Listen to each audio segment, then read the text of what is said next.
Welcome, homeowners and future electricians. Another episode of Homeowners Electrical Professor. My name is Paul Esposti. I'm your host. We're going to talk about main electrical panels.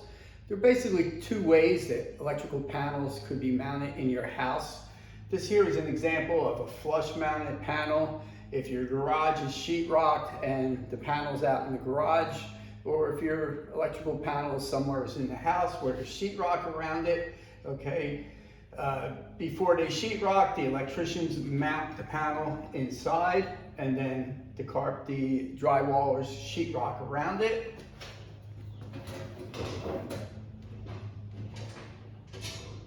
And if we take off the cover, then inside is the guts to your electrical panel. Okay, here's another way your electrical panel might be mounted down in the basement. This is the more common method that I see, an unfinished basement. It's mounted on some plywood. The electrical meter would be right outside. There'd be a service cable coming in.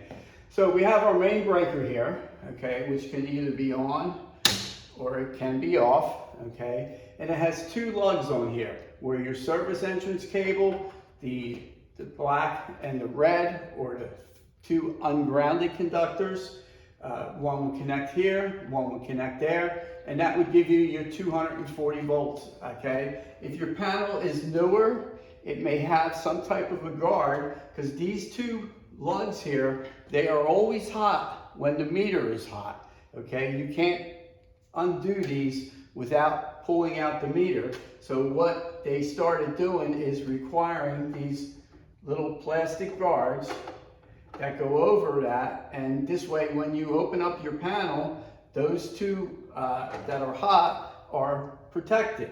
Now, if the circuit breaker is off, your two bus bars, they are not on. So you have bus bar A, which comes down the side, and then it has these bus bar stabs that come across, and they have these stabs here that allow circuit breakers to be mounted. So now here's bus bar B, okay, over here. As you can see, A connects here, and then it skips every other one. B starts here and skips every other spot. Now, the circuit breakers, they have the mounting rail over here on the left, which snaps in, and then there's these two spring-loaded items in there that slide over top of the bus bar stabs, and that's how power gets transferred from the bus bar to the circuit breaker.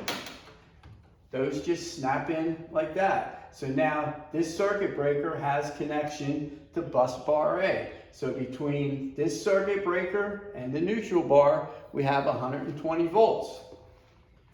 Now, as you notice, these bus bars skip every other spot. So if I have a 2-pole circuit breaker for a range, a hot water heater, your air conditioner, I need 240 volts. So what happens is, when I snap this one in, now it makes contact with both phase A and phase B. Therefore, I get 240 volts over here, okay? Now, we have our neutral bar, which has two sides here going down. This is where your neutrals or your grounded, the white conductors will attach to. You can, when the electrical panel comes in, the neutral bar is not connected to this metal enclosure. We usually refer to that as the back box. So what the electricians have to do, if this is a main electrical panel and not some type of a sub panel, he has to put in this green grounding screw. And there's a pre-drilled hole back there, and the electrician would securely tighten that down, okay? That bonds the neutral bar to here. So now grounds can also be connected to here. And remember, neutral wires, one wire per screw.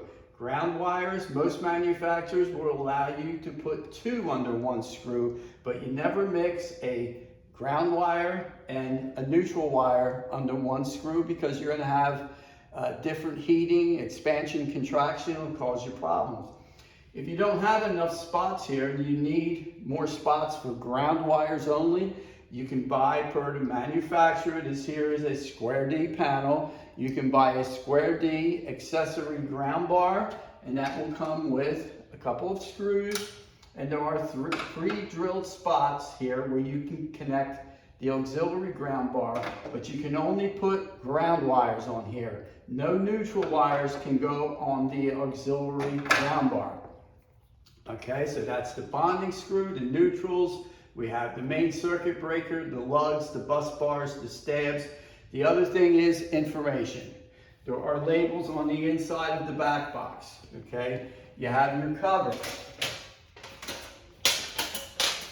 Circuit directory, more important than you think. You want, if something happens, you're renovating, you want to turn off some lights, some receptacles, and change things. Okay, you have a spot here. Now, if you notice here, the way these are numbered is 1, 3, 5. Even down the left, odd down the left, even on the right. So, 1 and 2 both connect to the bus bar A. And then 1 and 3, okay, and also this will be 1, 3, 5, 7, and 9 connect to the 240 volt connection here, okay?